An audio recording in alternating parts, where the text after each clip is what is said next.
ॐ देवी स्कंदमातायै नमः। पहाड़ों पर रहकर सांसारिक जीवों में नवचेतना का निर्माण करने वाली स्कंद माता नवरात्रि में 5वें दिन इस देवी की पूजा अर्चना की जाती है। कहते हैं कि इनकी कृपा से मूढ़ भी ज्ञानी हो जाता है।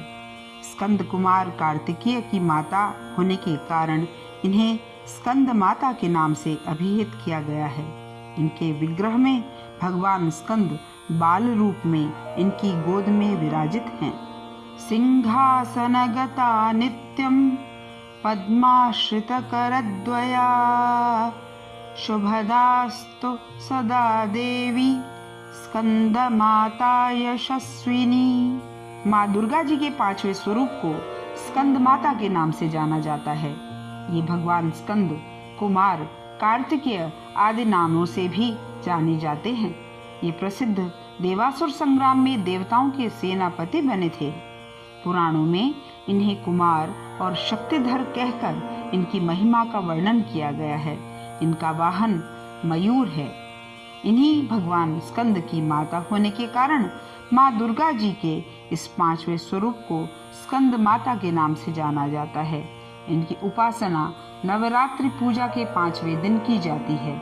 इस दिन साधक का मन विशुद्ध चक्र में अवस्थित होता है।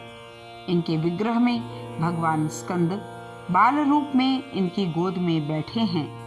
स्कंद मातृ स्वरूपिणी देवी की 4 भुजाएं हैं। वे दाहिनी तरफ की ऊपर वाली भुजा से भगवान स्कंद को गोद में पकड़े हुए हैं और दाहिनी तरफ की नीचे वाली भुजा जो ऊपर की ओर उठ रही है उसमें कमल पुष्प है। बाईं तरफ की ऊपर वाली भुजा वर मुद्रा में है और नीचे वाली भुजा जो ऊपर की ओर उठ रही है उसमें कमल पुष्प लिए हुए हैं। इनका वर्ण पूर्णतः शुभ्र है।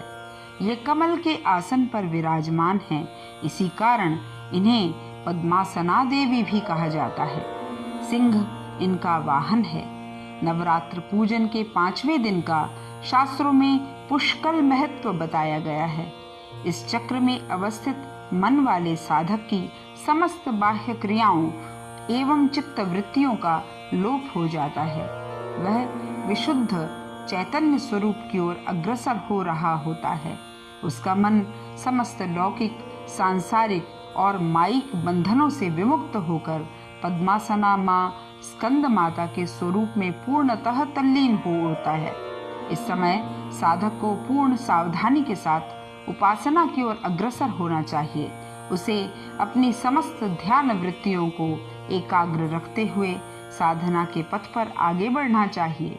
माँ स्कंद माता की उपासना से भक्त की समस्त इच्छाएं पूर्ण हो जाती हैं। इस मृत्यु लोक में ही उसे परम शांति और सुख का अनुभव होने लगता है। उसके लिए मोक्ष का द्वार स्वयमेव सुलभ हो जाता है। स्कंद माता की उपासना से बाल स्वरूप स्कंद भगवान की उपासना भी स्वयमेव हो जाती है। यह विशेषता केवल इन्हीं को प्राप्त है। अतः साधक को स्कंद माता की उपासना की ओर विशेष ध्यान देना चाहिए। सूर्यमंडल की अधिष्ठात्री देवी होने के कारण इनका उपासक अलौकिक तेज एवं कांति से संपन्न हो जाता है। एक अलौकिक प्रभामंडल अदृश्य भाव से सदैव उनके चतुर्दिक परिव्याप्त रहता है। यह प्रभामंडल प्रतिक्षण उसके योगक्षेम का निर्वहन करता रहता है। अतः हमें एकाग्र भाव से मन को पवित्र रखकर माँ की शरण में आने का प्रयत्न करना चाहिए।